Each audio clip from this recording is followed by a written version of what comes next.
Hi Leo, welcome to your energy reading. We're going to be taking a look at the sign of Leo, but as you know, these readings are timeless and signless, so you don't actually have to have any significant Leo placements in your energetic field. Oh, your energetic field, yeah, your natal chart, which is a reflection of the energies that were present at the time that you were born, right? Or to be watching this video at the time that it is being published for the energies and the messages to be for you. If it resonates, then hey, it's for you. And if it doesn't, I would invite you to take a step back to, allow for a few days to pass or some hours and to come back and see how the energies have unfolded for you. If you'd like to work personally with me, then you know exactly where to find me. Yay! Ding! Right there. Not on my business card, but at my Etsy site. All right, let's jump right in, Leo.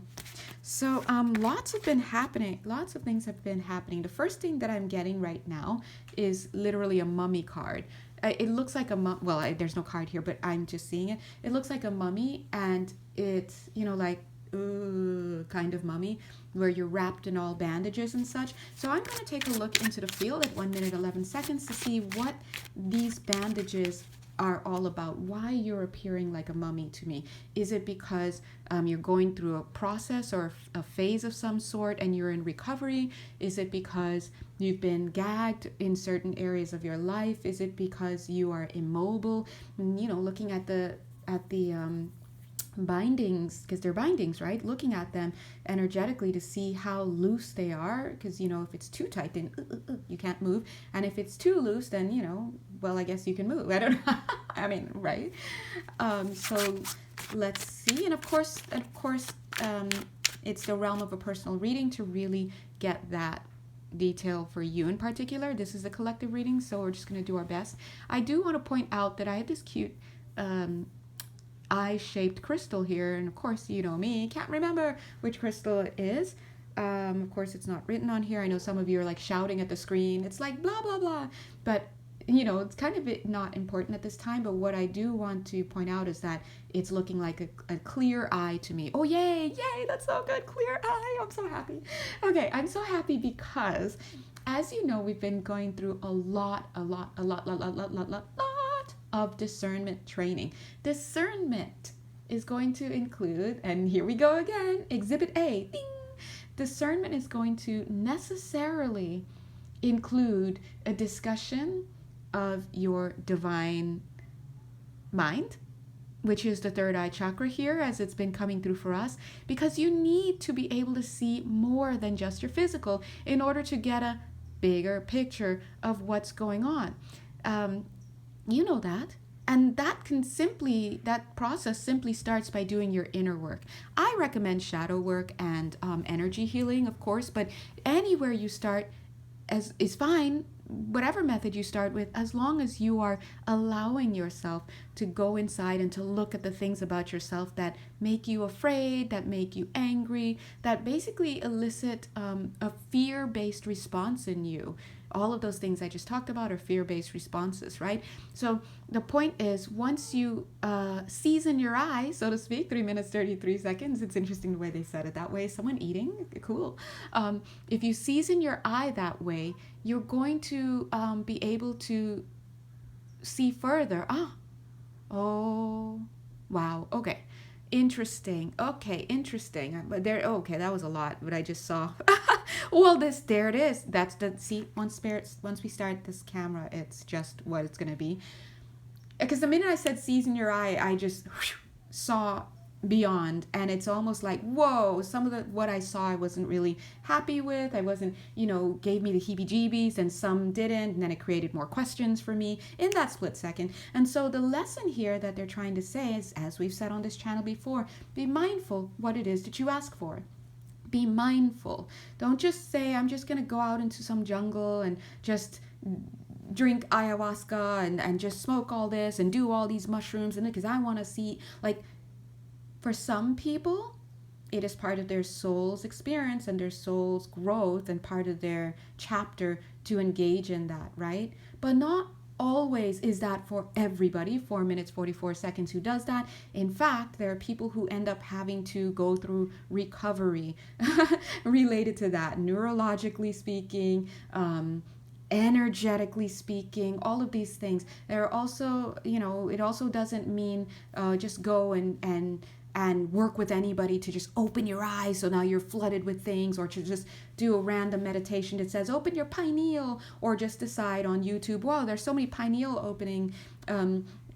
gland opening videos, so I'm going to go for this one because it says super powerful times 5. That's ridiculous, okay? These are your sacred organs. If you don't even know about proper energetic hygiene, well, what are we doing? That's like not having a license to drive, not even having a permit, not understanding. You didn't read anything with your book. You never learned how to actually drive the car outside of what you see on TV, and now you're signing up for a race car, one of those race car things. Yeah, put me in, coach, because this looks fun. So Spirit is saying that, remember, when you, 5 minutes, 55 seconds, decide, hey, at the conscious mind level, because here at the conscious mind level we're talking about, but when you're like, oh, this seems interesting, let me undertake this, that's because there's a shift going on within your energetic field. But always remember, any shifts that occur are going to manifest in your field as interest in something, or as an appeal. Something occurs to me, something, right? It's a physical manifestation of an opening up or a blossoming of an idea on a higher level. But you must do your due diligence. You must understand yourself. You must be mindful. You must approach these things with divine intention. It is my intention not to just get out there and open up to everything, and I want to be this and a level 6 mage and this and that, and someone told me I was a druid once, or someone told me I have el poder, or like whatever it is, and so I want to go and I want to. No. Have the desire. The maturity, the spiritual maturity, always comes with the going inside, asking your higher self, the higher, your guardian angels who were with you through lifetimes. Yay, thanks guys. That was at 7 minutes, 7 seconds. Yay. Right? And asking them to assist you as you embark on a journey that is going to be very eye-opening. They just love these jokes. They love these jokes. Guys, I didn't write that one. Unless you laughed and I wrote it. I totally wrote it. But seriously, it's not child's play. Because simple things that, we live in a multidimensional reality, but because you're at a 3D level of consciousness, if you are wanting to know more of what is real, you're going to have to go beyond the physical, metaphysical, and your cute little eyeballs are not going to help you with that. Your cute ears, ding, are not going to help you hear things. So you're going to have to shift, or maybe upward, ding, into your clairs, your clairaudience, your clairsentience, your claircognizance, these things, right? And so these are you starting to ding, ding, ding, activate your, oh, yeah, they're saying causal body. Yeah, so a lot of us are being directed to shift into understanding better the causal body. Great example. In our post today, the guides dropped the C word, causal body. If you're like, what's this? Like I was, at some point, not as far back as we wish it were, but anyway, recently maybe. If you're like, what's the causal body? Don't just go on YouTube and find anything that says activate my causal body. No, think about it. Take some time. Go inward. Is this something that is for me? Wow, let me go find out what's already been said, not just trusting anybody and their mother talking about this stuff, right? Pray, which is you calling in your higher guidance, and then forget about it. And let the universe reach back out to you and say, yes, it is correct. Think of it as putting in a request with your higher self, your higher librarian in your Akashic records. Hello, my dearest Akashic librarian, that is me, on a higher level. I wonder, is it time for me to activate my causal body, whatever it is? And you lick the envelope. Oh, of course you sign off, and then you send it in prayer to your guides. You could just be like, is this me, guys? Send it in prayer to your guides and let it go. No drama, no fuss. You got a call, you were interested, you put it out there. Now go about your business, doing whatever super cute people like you do. And then Spirit will reach out. This is you walking on your shoulder. It is time, my child. You're like, what? And then So it is. And then there's no big deal. Maybe you'll go to sleep, you'll wake up, maybe you'll have some ascension symptoms, maybe spirit will put in your path certain people. Hi. Ding, ding, ding. Right? Maybe they'll push you to journal, maybe whatever. Maybe you'll take a shower and you'll have an aha moment, right? So always remember 10 minutes, 10 seconds, you're always going to receive what it is that's for you. You don't have to do it one way. You don't have to go through one specific person to get what is yours. Never, never, never, ever, ever, ever believe that, because the world is very diverse. So anyway, the guides have been talking about getting our pineal glands, getting our discernment up, basically shifting, creating the conditions to have that shift in your third eye area. And a lot of you already have it open, to be honest, and a lot of you could use it a little bit more, right? There's always more as we evolve and we move up the energetic dimension, so to speak, of our personal soul's trajectory. Okay, this is not about comparing you to other people.